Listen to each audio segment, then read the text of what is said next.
Então, pessoal, boa tarde. Sejam bem-vindos e bem-vindas de volta à nossa segunda parte da aula 7. O nosso objetivo agora é escrever um determinado número que é fatorial via teorema fundamental da aritmética. Então, eu quero tentar escrever como um produto de primos ou até determinar para um determinado primo qual é a potência, qual é o expoente daquele primo que aparece na fatoração. Tá bom? Então, só recapitulando, a gente sabe que dado natural maior que 1, via teorema fundamental da aritmética, eu escrevo dessa forma, com esses expoentes sendo números naturais, ou seja, a partir do 1, certo? E os PIs ordenados em ordem crescente, tá bom? Então é isso que a gente vai fazer inicialmente.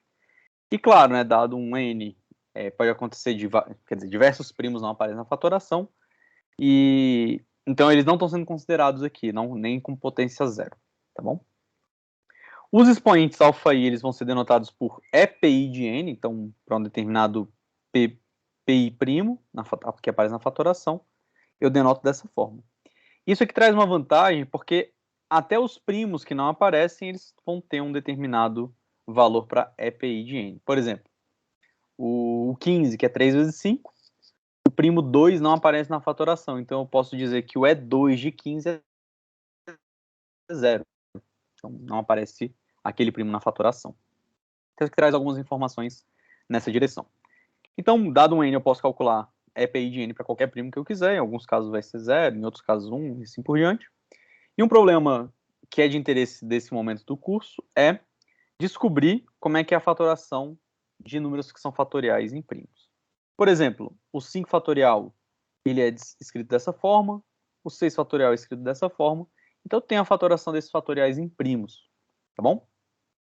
Uma forma alternativa de fazer essa escrita é, para cada primo menor ou igual que o n dado, descobrir quanto é que vale EP de n fatorial. Por exemplo, aqui para o 5 fatorial, o E2 de 5 fatorial é 3, o E3 de 5 fatorial é 1, o E5 de 5 fatorial é 1, e para qualquer primo que seja maior que 5, o EP de 5 fatorial vai ser sempre 0. Tá bom? E para o 6 a gente pode fazer uma análise semelhante.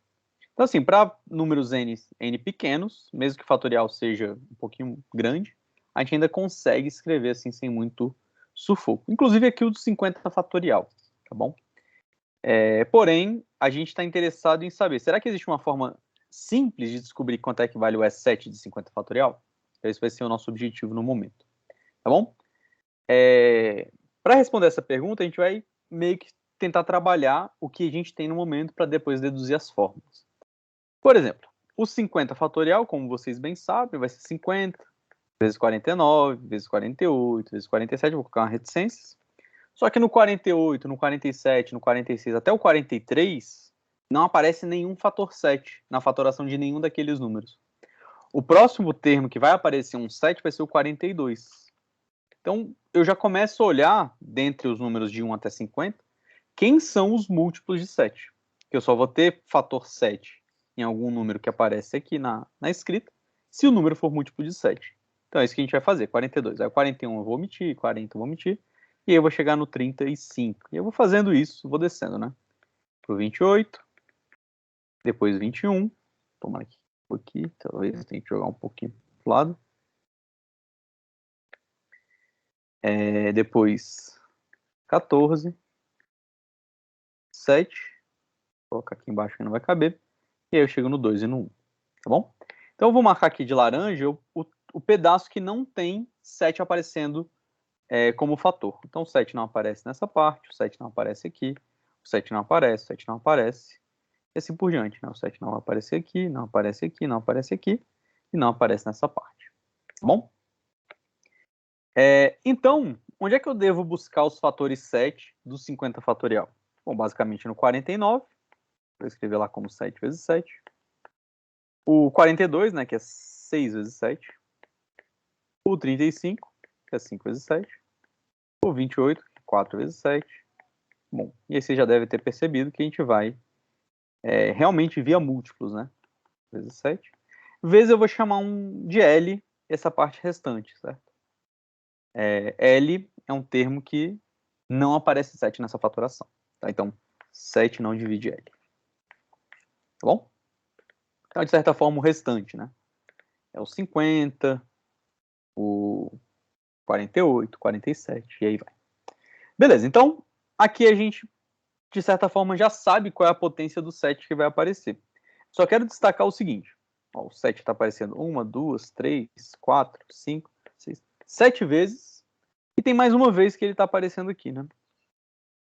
Então, com essa observação, a gente consegue verificar que o E7 de 50 fatorial vai ser 8. Certo? Então, a gente conseguiu descobrir e a gente meio que teve que fazer na força bruta, né? Nesse momento. Ok. Se a gente for parar para pensar, a quantidade de sets que apareceu aqui grifados em rosa é exatamente o quociente da divisão de 50 por 7. Porque 50 dividido por 7 vai dar 7 com o resto 1. Foram 7 sets que apareceram aqui marcados em rosa. E esse número a gente pode utilizar uma anotação bastante importante dentro da aritmética, dentro da teoria dos números, que é o que a gente chama de parte inteira. Então, se eu calcular a parte inteira de 50 sobre 7, vai dar 7. Isso aqui é exatamente a quantidade de sets que apareceram que estão marcados aqui em rosa. Certo? Então, de certa forma, eu estou olhando para os múltiplos de 7 e estou olhando somente a segunda parte. Só que a gente sabe que um múltiplo de 7 pode ter mais de um fator 7 na fatoração, como aparece, por exemplo, 49, que é 7 ao quadrado. Então, eu preciso me preocupar com, além dele ser múltiplo de 7, eu tenho que me perguntar, será que ele vai ser múltiplo de 7 ao quadrado? E de 7 ao cubo? E de 7 a quarto? E assim por diante.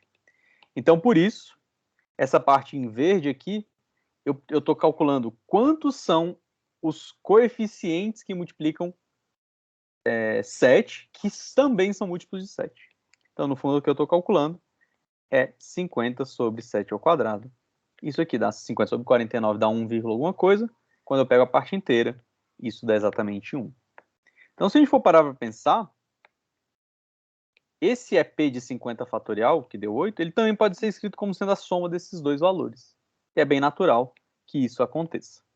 Bom, então, nesse exemplo aqui, a gente consegue ver claramente que eu posso usar a força bruta, mas eu posso usar esse argumento aqui de tentar olhar para quem são os múltiplos e coisa nessa direção, tá bom? Então, usando exatamente essa ideia, que a gente tem o primeiro teorema da segunda parte. Então, o teorema diz o seguinte: pega P1' e N um número natural qualquer, e aí ele dá uma forma de você calcular o EP de N fatorial, usando exatamente partes inteiras, como a gente viu no exemplo anterior. O que você vai fazer? Você vai calcular N sobre P e calcular a parte inteira. Depois, N sobre P quadrado, calcular a parte inteira. Depois, N sobre P cubo e vai calcular a parte inteira. Só que acontece uma coisa, pessoal. Do jeito que está escrito aqui, isso aqui seria uma série, né? Isso aqui seria uma série. Só que é importante a gente perceber que N está fixado e esse I está variando. Bom, a gente sabe que quando N está fixado, vai existir uma potência de P que vai ultrapassar N. Vai ter uma potência que vai ultrapassar. Então, significa que, a partir desse instante, essa parte inteira vai sempre ser zero. Então, na verdade, apesar de a fórmula ser dada via soma infinita, na verdade, isso aqui é sempre uma soma finita. É importante a gente observar isso. E o que significa essa notação? Significa que eu estou fazendo quociente N por PI, calculando o quociente. Ou, de forma equivalente, a gente está calculando a parte inteira de N sobre PI. Então, eu coloquei aqui enfim, uma notação mais, algo mais geométrico, certo? Para a gente tentar enxergar. Então, dado x um número real, a parte inteira de x a gente pegar o arredondamento para baixo. Tá bom? Então, isso aqui a gente pode definir, inclusive, para números que não são racionais. Tá bom? Então, por exemplo, a parte inteira de π é 3, a parte inteira de e é 2, e assim por diante. Tá bom? Ok, a gente já deu um exemplo, né, de como é que a gente pode calcular o EP via na força bruta. A gente viu que realmente está coincidindo com aquela soma que a gente esperava que fosse. E agora a gente vai demonstrar o porquê que isso aqui é verdade. Tá bom? Então a gente vai fazer isso nesse momento. Tá bom? Então, vamos lá, vamos fazer essa demonstração aqui rapidamente. Então, a primeira observação é aquela que eu fiz mais cedo, como n está fixado,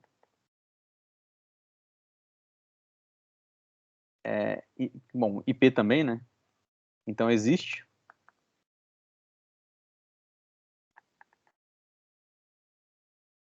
um determinado R natural, tal que P elevado a R é maior do que N, né? E existe um menor índice satisfazendo isso também. Logo, aquela soma finita, aquela soma que a princípio era infinita, né?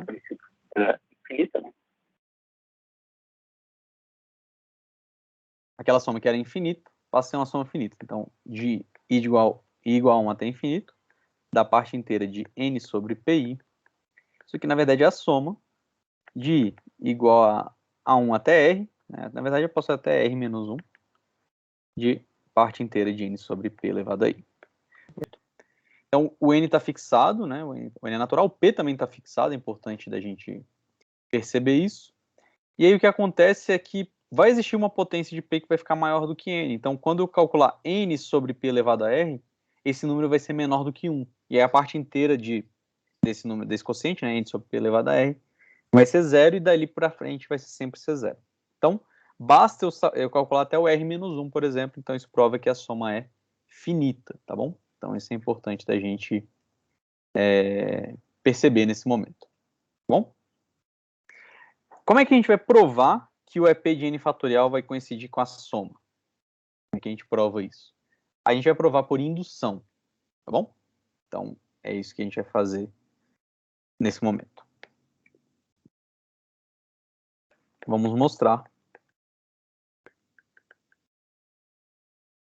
por indução. E agora a indução vai ser em N, tá bom? O N que está dado aqui. A indução vai ser aqui. E a indução que a gente vai usar vai ser a indução forte, né? A indução completa. Vou colocar aqui forte em N. Tá bom? Então, vamos lá para o caso base. Caso base. Em alguns momentos a Lila vai querer participar da aula também. Então, já me desculpo desde já, tá bom? Então, vamos calcular aqui o EP de 1 fatorial. Bom, 1 fatorial é simplesmente 1, não tem nenhum primo que divida 1. Então, o EP de 1 fatorial sempre vai ser 0, né? Então, do lado esquerdo dessa fórmula a gente tem 0. E agora a gente vai ter que calcular o lado direito. O lado direito seria a soma de parte inteira de 1 sobre P elevado a I, com I indo de 1 até infinito. Só que a gente sabe, né, que independentemente do primo que a gente tomar, esse número aqui é pelo menos 2, né? Então, o denominador é pelo menos 2. Então, 1 sobre uma coisa que é pelo menos 2 vai ser menor do que 1. Então, essa soma, na verdade, é a soma de zeros, que é 0. Ou seja, a gente provou que realmente, no caso base, o lado esquerdo e o lado direito são iguais. Bom? Agora a gente vai fazer, então, talvez eu deixe aqui para fazer no próximo quadro. Não, talvez não caiba. Então, agora a gente vai fazer o passo indutivo. Então, eu vou supor, quer dizer, eu vou tomar, na verdade, um K, seja K um número natural.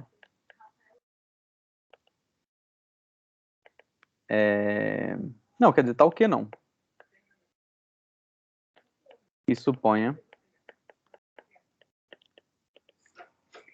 que essa fórmula seja verdadeira para todo número, como eu vou usar a indução forte, eu vou supor que essa fórmula seja verdadeira para todo número entre 1 e K.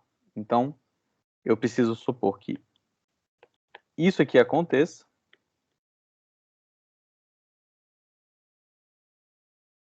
N não, J, parte inteira de J sobre P elevado a I, com I variando de 1 até infinito. Tá bom? Para todo J, que está no intervalo de 1 até K, como aqui é intervalo de reais, né? Então, vou intersectar com os inteiros. E aí a gente tem a nossa hipótese de indução. Então, a nossa hipótese de indução é que o EP de 1 fatorial tem essa fórmula válida, J substituindo J por 1. 2 fatorial a mesma coisa, 3 fatorial, 4 fatorial, 5 fatorial, até chegar no K fatorial. Então, estou supondo não somente um caso anterior, mas sim todos os casos anteriores. Tá bom? Se a gente quiser, a gente poderia reescrever isso aqui também no formato de soma com as reticências. Beleza. Quem são os múltiplos? Agora a gente vai seguir basicamente o que a gente fez no exemplo anterior. Os múltiplos de P entre 1 e N são os seguintes: P, 2P, 3P, 4P, 5P, até eu chegar na parte inteira de N sobre P vezes P. Certo? Isso aconteceu no passado, né? Se a gente voltar ali no nosso exemplo, a gente pegou quem eram os múltiplos de 7 de 1 até 50? 7, 14, 21, 28, que era 1 vezes 7, 2 vezes 7, 3 vezes 7, 4 vezes 7, 5 vezes 7, 6 vezes 7 e 7 vezes 7. Tá bom? O último cara, coeficiente, ficou o 50 sobre 7 e eu calculava a parte inteira. Ou ainda, se você quiser, é o quociente da divisão de 50 por 7. Tá bom? Então, isso aqui a gente já tinha visto antes. Então, esses são os múltiplos de P que estão entre 1 e N. Tá bom? Bom, com isso, eu sei que o EP do N fatorial vai ser, bom, eu já sei que aqui eu tenho essa quantidade de P's aparecendo na minha fatoração. Tá bom? Então, eu consigo escrever o EP de N fatorial como sendo a parte inteira de N sobre P mais o EP de N sobre P fatorial. Então, o que a gente está fazendo nessa etapa? Se a gente for parar para pensar, é como se eu estivesse pegando esse P, esse P, esse P, esse P e contando aqui. Essa é a quantidade de primos P's que já apareceram na fatoração. E, eventualmente, como a gente já tinha visto, se a gente considerar aqui tem que ser de verde, o 1, o 2, o 3, o 4, até o N sobre P parte inteira, pode ser que apareçam outros múltiplos de P nessa escrita. Assim como aconteceu no nosso exemplo. Né? Como a gente viu, a gente está olhando agora para o... Bom, eu já contei quantos P's apareceram, certo? A quantidade foi a parte inteira.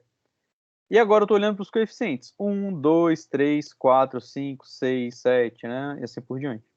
E agora eu tenho que me perguntar, desses caras, quantos são os sets que aparecem ali? Bom, a forma de fazer isso, como eu estou indo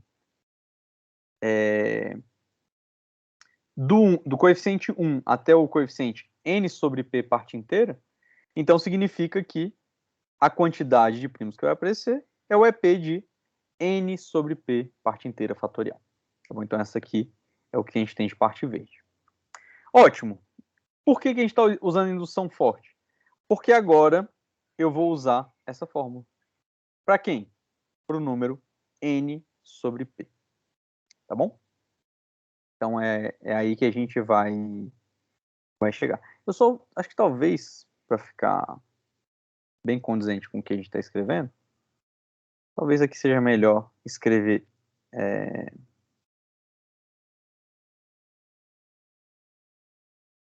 chamar aqui de K, né? Que a gente está fazendo entre dado K, a gente quer os múltiplos de K. Então seria, talvez o ideal seja não usar N, mas sim usar K.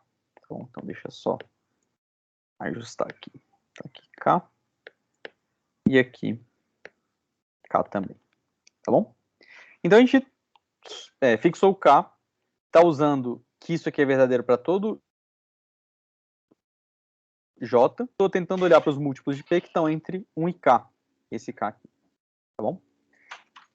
Beleza. E agora, o que a gente vai fazer? A gente vai precisar provar a fórmula.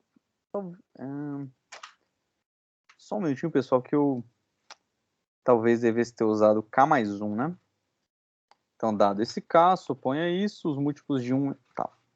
Só fazer o ajuste, porque eu tenho que usar a minha hipótese de indução para provar a tese de indução, e a tese de indução, como eu estou supondo a hipótese de indução para K, eu tenho que provar para K mais 1, certo? Então, só fazer esse ajuste, aquele N, na verdade, tinha que ter sido trocado por K mais 1. Então, acho que agora sim vai ficar certinho. Porque o meu objetivo é determinar quanto vale o EP de K mais 1. Mais 1 fatorial. Pronto. Aqui, K mais 1. Vou ver se é isso. Se eu não estou escrevendo nada errado, só um minutinho.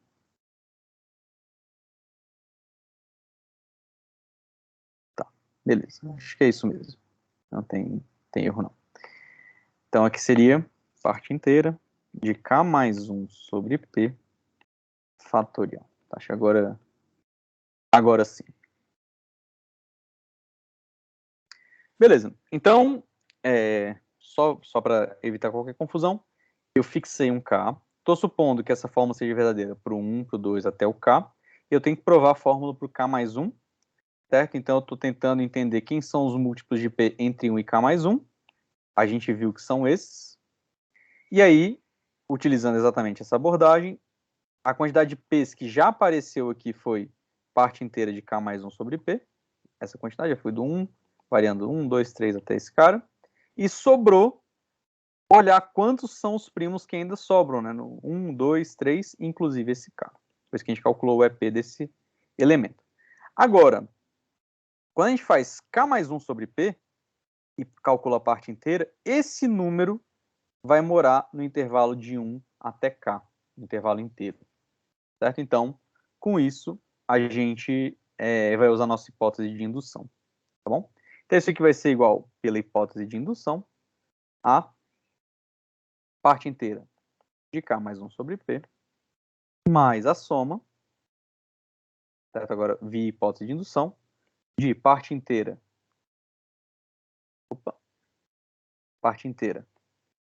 do meu número. O meu número é K mais 1 sobre P elevado a I, com I variando de 1 até infinito. Lembrando que essa soma, na verdade, ela é finita. Então, o que eu estou fazendo? Eu estou pegando o J sendo exatamente parte inteira de K mais 1 sobre P, substituindo o J por isso, e usando que essa expressão pode ser dada por essa soma, claro, trocando o J por K mais 1 sobre P. Tá bom? Então é isso que a gente fez. Pronto. Então, agora só falta provar um detalhe. Porque, a princípio, eu não sei calcular exatamente quanto vale isso. Se a gente for parar para pensar, né, tirando aí a linguagem de somatório, eu posso escrever isso aqui da seguinte forma. Mais parte inteira de K mais 1 sobre P, tudo isso sobre P, mais parte inteira de K mais 1 sobre P ao quadrado. O que eu fiz basicamente foi escrever esse somatório, quebrando aí os termos, então substituindo I por 1, substituindo I por 2 e assim por diante, certo? E para eu chegar na fórmula que eu quero, que seria K mais 1 sobre P, K mais 1 sobre P quadrado, K mais 1 sobre P cubo, eu precisaria mostrar, então basicamente, que esse cara, vamos colocar assim, esse cara aqui, né, esse cara que está na parte inteira, pode ser reescrito como sendo a parte inteira de K mais 1 sobre P elevado a I mais 1. Certo? É isso que a gente precisava fazer. Certo? Eu vou colocar como fato, e a demonstração eu vou deixar para vocês fazerem, é que se eu tenho a parte inteira da parte inteira de A sobre B, tudo isso sobre C, isso aqui vai ser igual a parte inteira de A sobre BC, para todo, colocar ABC naturais, que aí já resolve para a gente. Então, vou colocar assim para vocês depois fazerem leitura ou até demonstrarem. Bom? Então, esse é um fato importante. E aí, com esse fato, a gente consegue concluir, né, que essa soma que está escrita aqui em cima realmente vai ser K mais 1 sobre P, K mais 1 sobre P quadrado, mais assim por diante, que pode ser escrito naturalmente como sendo a soma das partes inteiras de K mais 1 sobre P elevado a I com i variando de 1 até infinito. Certo? Então, realmente, além do nosso caso base já ter sido verificado, agora a gente conseguiu confirmar que o passo indutivo foi verificado. Tá bom? Então, concluindo, né, eu vou colocar aqui só no cantinho, pelo princípio de indução, a fórmula é válida para todo n. Lembrando, pessoal, que nesse processo de demonstração, a indução está sendo feita em n, e a gente está pensando que o P, claro, está fixado, tá bom? O P está fixo. Então, para cada P fixo, essa fórmula aqui ela é verdadeira. Tá bom? Então, só terminando aqui a conta, a gente fica com 50 sobre 5 ao quadrado é 50 sobre 25, então vai dar 2. Então, aqui fica 12. Certo? Ou seja, o fator 5 na fatoração do 50 fatorial aparece com o expoente 12. Então, vai ter um 5 elevado a 12 lá na fatoração. Tá bom? Ok, então a gente pode seguir.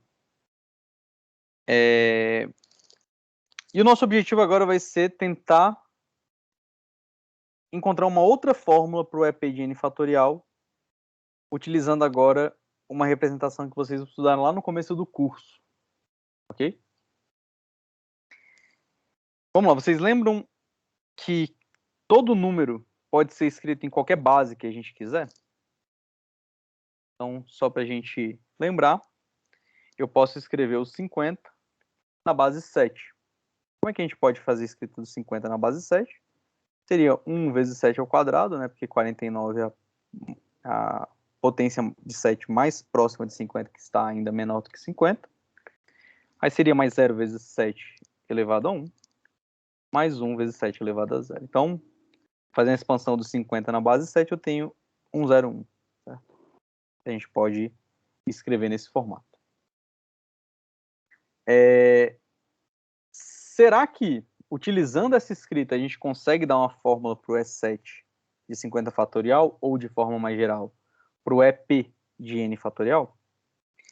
Bom, a gente já viu, né? A gente acabou de ver, na verdade, que esse número aqui, ele pode ser escrito como sendo 50 sobre 7 mais 50 sobre 7 ao quadrado. E eu não preciso escrever mais termos, porque eu sei que 7 ao cubo já dá um número maior do que 50. Então, todas as outras partes inteiras vão ser nulas. Ok?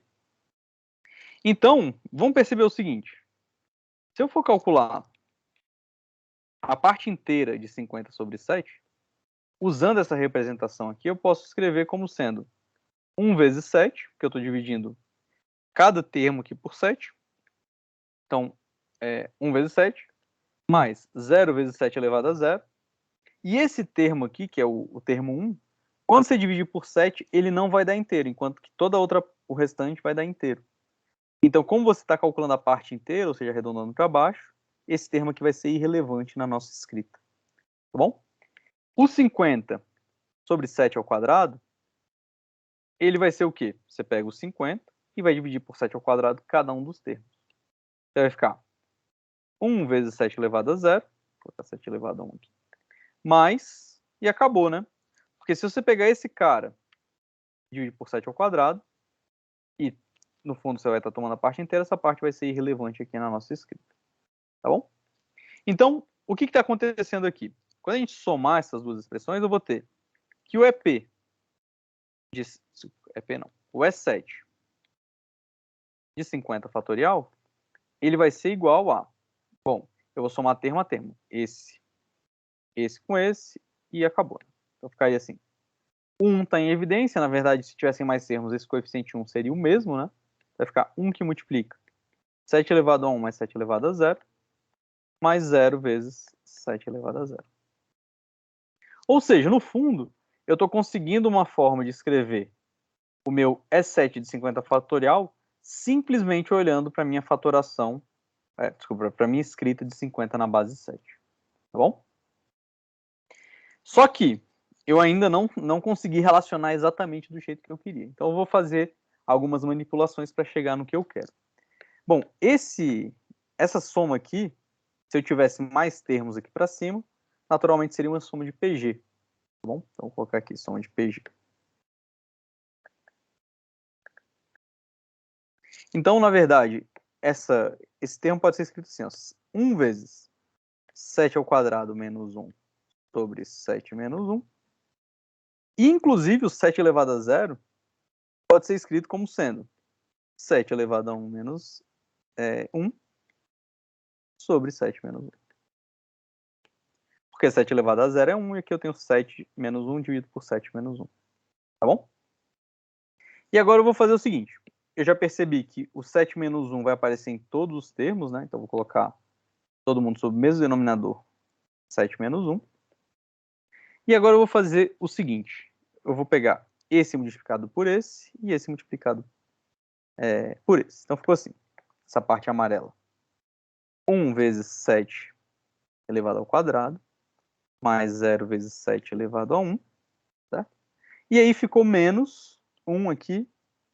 Eu vou colocar aqui de rosa não, de roxo. 1 vezes menos 1, e vai ter um 0 vezes menos 1. Tá? Então ficou assim. Menos 1 em evidência, né? Porque aqui, afinal de contas, vai tudo aparecer menos 1 por causa da fórmula da soma da PG. E multiplica. Aí ficou 1 mais 0. Aí você deve estar pensando, mas onde a gente quer chegar? Aqui ficou a parte amarela e aqui ficou a parte roxa. Ok.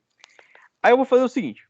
Observem que essa parte amarela está sendo quase igual ao que a gente tinha na escrita do meu N original.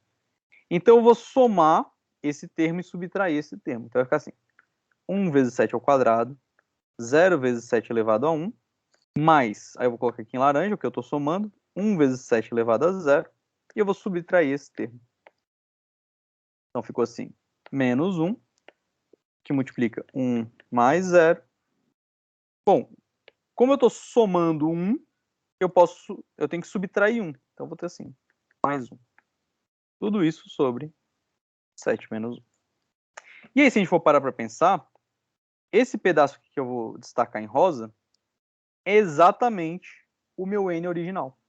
Então ficou N menos, e esses coeficientes aqui, 1, 0, 1, ficaram exatamente os coeficientes do meu N na base 7. Então ficou N menos a soma dos coeficientes na base 7. Tudo isso sobre 7 menos 1. Tá bom? Então essa aqui vai ser uma forma alternativa para a gente calcular o EP de N fatorial, que vai ser dado pelo número que eu estou calculando, menos a soma dos coeficientes desse cara na base P, né? Enfim, nesse caso aqui é 7, sobre P menos 1. Ou seja, na verdade, o que eu fiz foi um caso particular desse teorema 5. Então, esse teorema 5 vem calcular o EP de N fatorial de uma forma um pouquinho alternativa, certo? Então, eu só preciso, basicamente, da escrita do N na base P. Se eu tenho a escrita do N na base P, eu consigo recuperar o EP de N fatorial utilizando essa fórmula aqui, certo? E aí eu vou fazer a demonstração, mas ela segue exatamente o que a gente fez. Ela fica, inclusive, mais intuitiva fazendo no caso geral do que no caso particular. Vocês vão ver que a demonstração desse teorema ela é bem tranquila. Então, note que... bom, eu já sei que o EP de N fatorial é dada pela soma das partes inteiras de N sobre P, com N sobre P ao quadrado, com N sobre P ao cubo e assim por diante. Tá bom? Como N já está sendo escrito nesse formato aqui da base P, então eu posso já cravar quanto é que vale a parte inteira, por exemplo, de N sobre P. Então é aquele mesmo procedimento. Pega esse número, divide por P, pega esse, então divide por P, esse por P, esse por P. E quando a gente for calcular N0 sobre P, eu tenho que me lembrar que cada coeficiente aqui que aparece na representação da base P é um número que está variando, vou colocar essa observação aqui, entre 0 e P menos 1. Claro que esse número tem que ser inteiro, né? E para que eu estou fazendo isso? Porque eu quero garantir que N0 sobre P vai ser um número menor do que 1. E né? porque N0 está entre 0 e P menos 1. Ou seja, quando a gente calcular essa parte inteira, a gente vai ter simplesmente NR P elevado a R menos 1, NR menos 1, P elevado a R menos 2, assim por diante até chegar em N1, N2 vezes P, mais N1.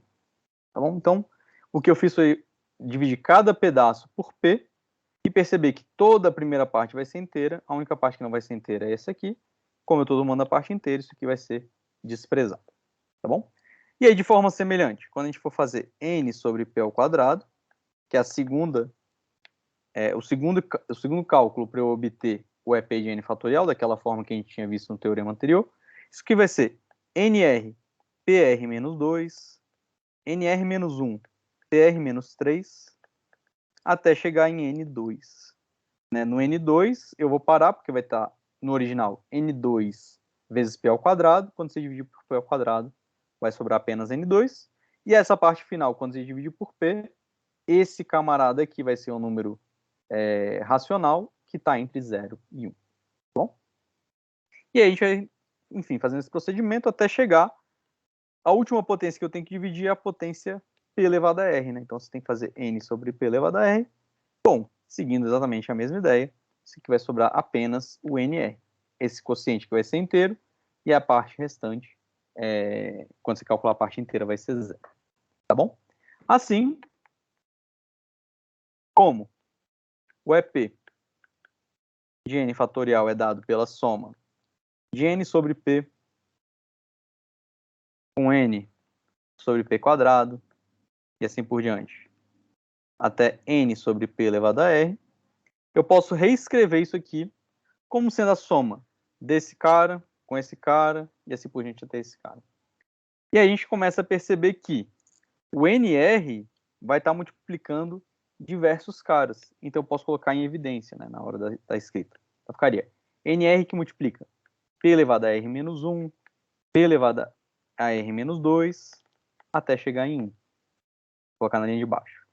O NR menos 1 também vai estar multiplicando uma soma. Ele vai aparecer multiplicando P elevado a R menos 2, depois P elevado a R menos 3, né?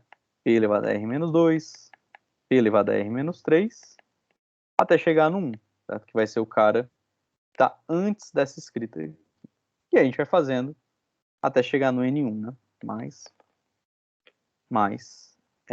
Bom, o N2 vai estar multiplicando simplesmente P mais 1, e o N1 vai estar multiplicando simplesmente 1. Tá bom? Então, a gente conseguiu reescrever o EP de N fatorial utilizando aí muitas coisas que estão envolvidas na representação de N na base P. Tá bom? Então, vamos aqui para o próximo quadro para a gente finalizar essa conta.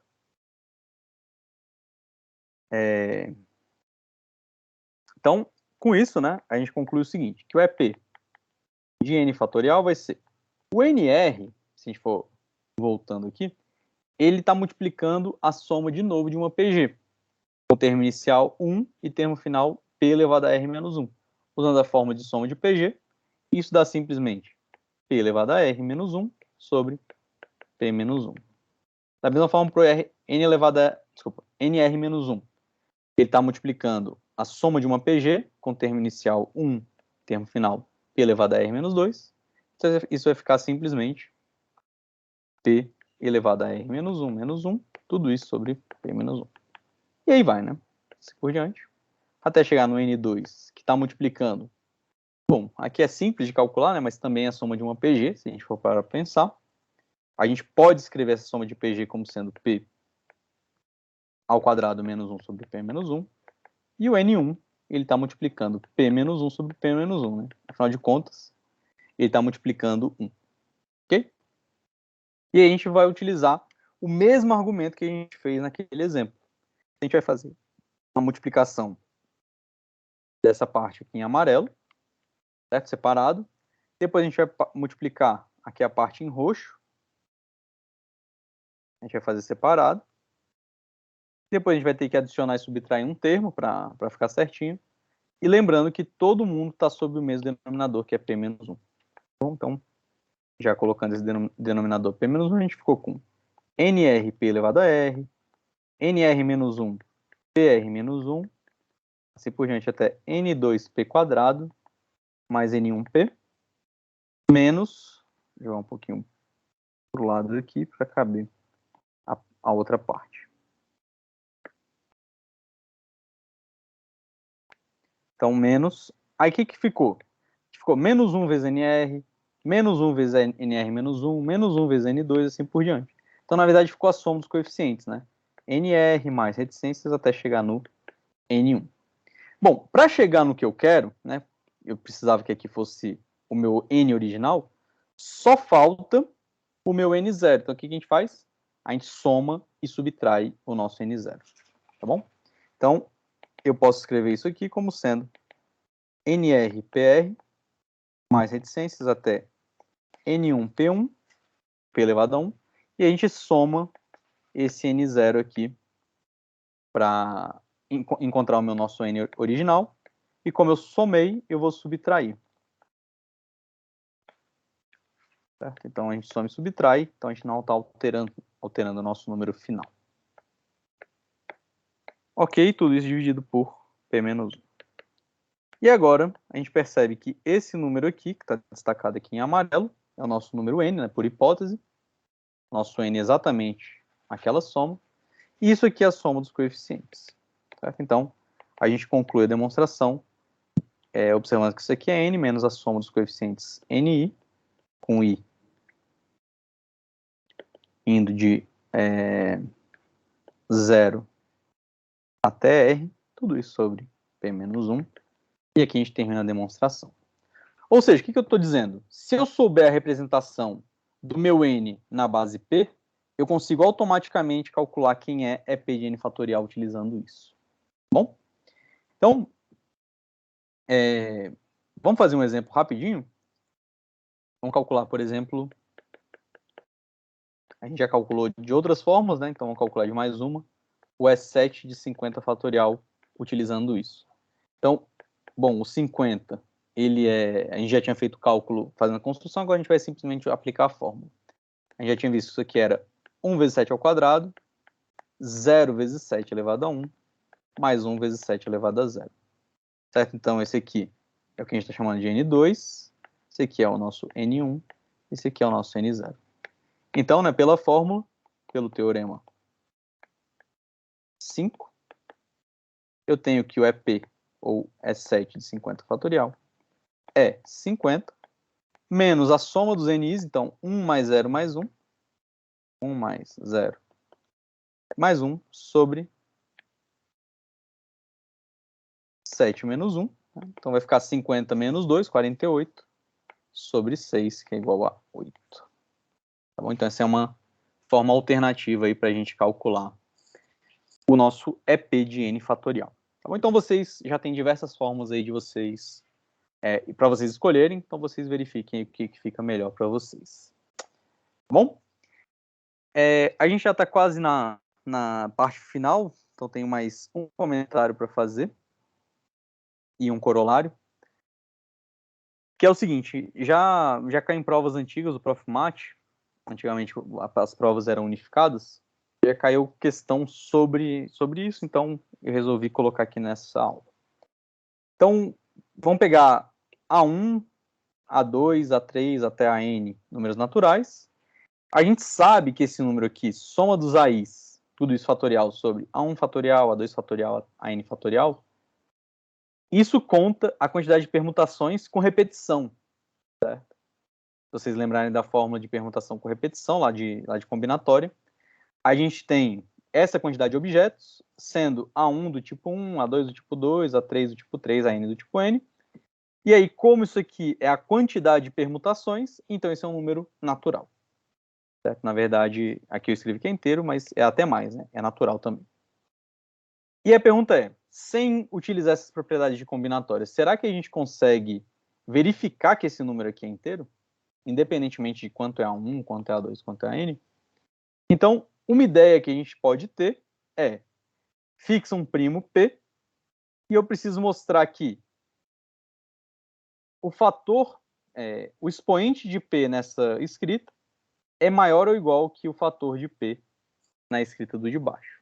E eu sei que quantos P's aparecem aqui, quantos P's aparecem aqui, quantos P's aparecem aqui. Se eu somar essas quantidades, eu tenho qual é o expoente de P na fatoração desse produto. Tá bom? Então, bastaria verificar que o expoente de P em cima seria maior ou igual que o expoente de P embaixo, é o que está dizendo essa afirmação. Certo? O que a gente vai fazer aqui nesse último pedaço é mostrar uma propriedade mais geral do que essa para concluir como corolário essa aqui. Tá bom? Então, uma propriedade bastante interessante da função parte inteira é a seguinte. Eu pego n números naturais, A1 até a n, e B, um outro natural. O que a gente vai mostrar é que a soma das partes inteiras é menor ou igual que a parte inteira das somas. Esse é um pedaço. E, além disso, a parte inteira das somas, na verdade, pode ser limitada superiormente por essa quantidade aqui. Tá bom? Então, vamos fazer a demonstração aqui rapidinho. É uma demonstração interessante aí que, enfim, engloba aí o algoritmo da divisão e tudo mais. Então, acho que vale a pena a gente discutir rapidamente. Tá?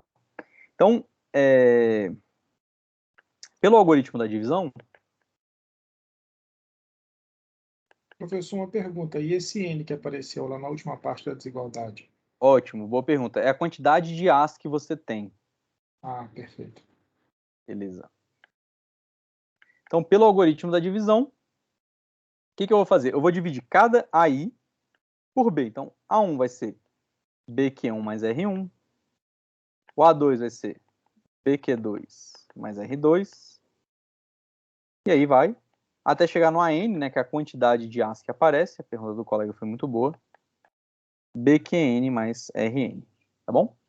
Bom, o algoritmo da divisão diz que o resto está entre 0 e o quociente, né? E o cara pelo qual você está dividindo. E, além disso, né, uma informação, entre aspas, nova, a gente já viu isso no começo da aula, o QI é exatamente a parte inteira de AI sobre B. Né? Esse quociente, na verdade, é o que a gente está chamando aí de parte inteira. Certo? Se a gente somar todo mundo,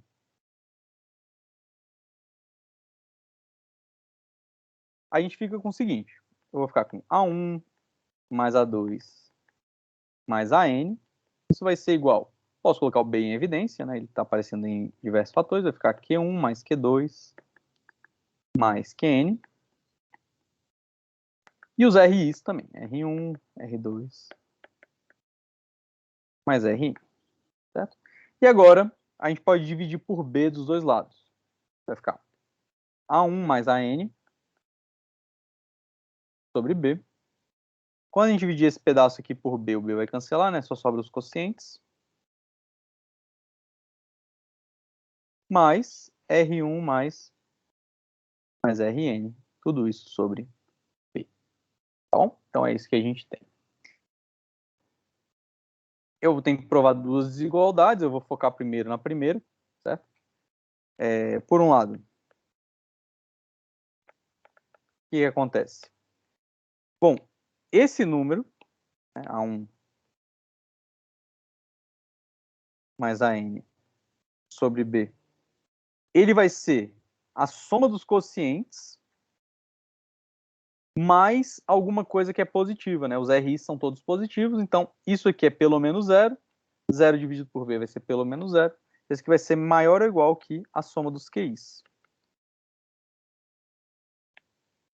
Então, por um lado, a gente tem isso. Ou seja, o que a gente está provando nesse pedaço? Que, bom, Q1 vai ser parte inteira de A1 sobre B. Q2 vai ser a parte inteira de A2 sobre B, assim por diante até Qn, que vai ser a parte inteira de AN sobre B. Então, eu tenho que esse somatório que aparece aqui, aparece exatamente aqui, e ele é menor ou igual que esse número, certo? Só que esse número aqui é inteiro, e esse número aqui não necessariamente é inteiro, certo? Como ele é menor ou igual, então ele vai ser menor ou igual que o maior inteiro menor ou igual que esse. Certo? Então a gente conclui a primeira desigualdade. Vou abrir mais um quadro aqui. Tá, a conclusão disso tudo é que logo a parte inteira de A1 sobre N mais parte inteira de A1 sobre B, desculpa, mais parte inteira de A2 sobre B mais parte inteira de AN sobre B vai ser menor ou igual que a parte inteira. Bom, a princípio, né, pelo que a gente tinha escrito era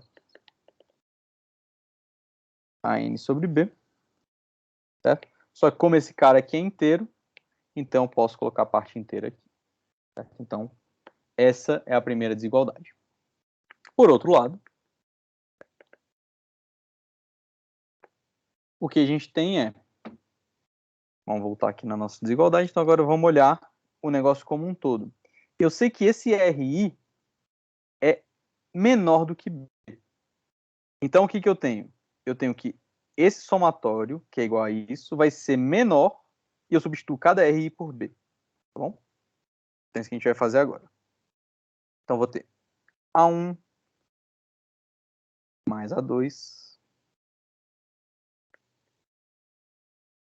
mais AN sobre B vai ser, vai ser menor do que Q1 mais QN mais, e aí eu vou trocar todos aqueles RIs por B, porque eu estou substituindo o sinal de menor. KB mais taranã, mais B, tudo isso sobre B. Bom, quantos termos eu substituí aqui? Eram N termos. Porque ia do R1 até o Rn. Tá bom? Eram N termos. Então eu tenho N vezes B, né? Isso aqui, então, é a parte inteira de A1 sobre B, mais parte inteira de AN sobre B, mais N. Ou Professor, seja, podia recapitular essa parte dos Bs, que para mim não ficou claro, por favor? certo, Que trocou lá os Rs. certo. Então, eu sei, né, lá do algoritmo da divisão, que todos esses RIs, como eles são restos da divisão por B, eles moram entre 0, estritamente menor do que B. Eles podem ser maiores ou iguais a 0 e menores do que B. Então, o que eu vou fazer? Sei que esse cara é igual a isso. Só que cada RI é menor que B. Então, esse é menor do que B, o segundo é menor que B, e o enésimo é menor do que B. Então, eu estou substituindo cada RI por B e trocando o sinal de igual pelo sinal de menor. Afinal de contas, cada RI é menor do que B. Tá bom? Então, eu fiz nessa passagem aqui que o R1 é menor do que B, R2 é menor do que B, até Rn é menor que B. Então, quando a gente somar todo mundo, R1 mais R2 mais Rn é menor do que B mais B mais B. Ficou claro, professor. E quantos Beleza. termos eu tenho? Eu tenho N. Beleza.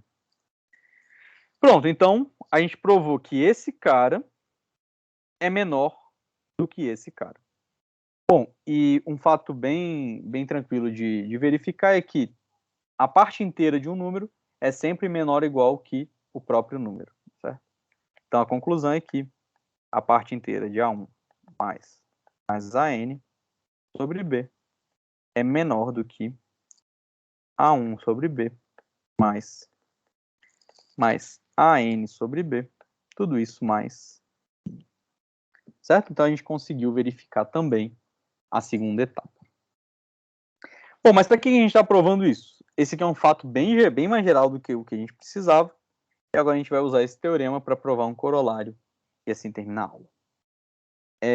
Lembrando que a gente queria provar que esse número aqui era um número inteiro, certo?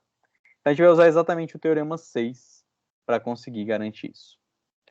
Ok, então, para provar isso, o que eu vou fazer? Eu vou pegar P, um primo, e um número natural, qualquer, tá bom? Pelo teorema 6, o que a gente sabe? Bom, o A1 mais A2 mais AN sobre P elevado a I, certo? Agora eu estou escolhendo aquele meu B do teorema 6 como P elevado a I. Então, isso aqui vai ser maior ou igual que a soma de A1 sobre P elevado a I mais AN sobre P elevado a I. Tá? E se a gente for parar para pensar, o EP do numerador vai ser exatamente a soma desses caras quando I varia de 1 a infinito. Enquanto que o EP do denominador vai ser, bom, soma desses caras quando I varia, soma desses caras quando I varia, soma desses caras quando I varia. Certo? Logo, o que a gente vai ter? Que o nosso EP do numerador, que é A1 mais A2 mais AN fatorial, isso aqui é igual, bom, por definição, parte inteira de A1 mais AN sobre P elevado a I, com I variando de 1 até infinito. E agora a gente usa que isso é maior ou igual que isso. Tá bom? Então, isso aqui vai ser maior ou igual que a soma, I variando de 1 até infinito, da parte inteira de A1 sobre P elevado a I, mais A2 sobre P elevado a I, mais até AN sobre P elevado a I. Aqui vai ter um parênteses. É claro que a gente sabe que isso aqui é uma soma finita. Então, o que eu vou fazer? Eu vou quebrar essa soma aqui, vou reorganizar essa soma de forma a obter o que eu quero. Essa soma pode ser escrita da seguinte forma: soma de I igual a 1 até infinito de parte inteira de A1 sobre P elevado a I, mais soma com I igual a 1 até infinito. Eu só posso fazer isso, pessoal, porque eu sei que a soma é finita, tá bom? A gente não está trabalhando com séries. A2 sobre P elevado a I, mais até chegar no último, né? Só chegar do lado aqui. Mais soma de AN sobre P elevado a I, com I igual a 1 até infinito. Isso aqui é o quê? Bom, por definição, esse cara é exatamente o EP de A1 fatorial, o segundo é o EP de A2 fatorial, e o último é EP de AN fatorial. Ou seja, a gente provou que o EP do numerador é maior ou igual que o EP do denominador, certo? Isso faz, então, com que a potência de P que aparece no numerador seja maior ou igual que a potência de P que aparece no denominador. Ou seja, como isso vale para qualquer P, então significa que esse número é inteiro. Certo? Então, eu vou colocar uma finalização de demonstração. E com isso a gente termina então essa parte, pessoal.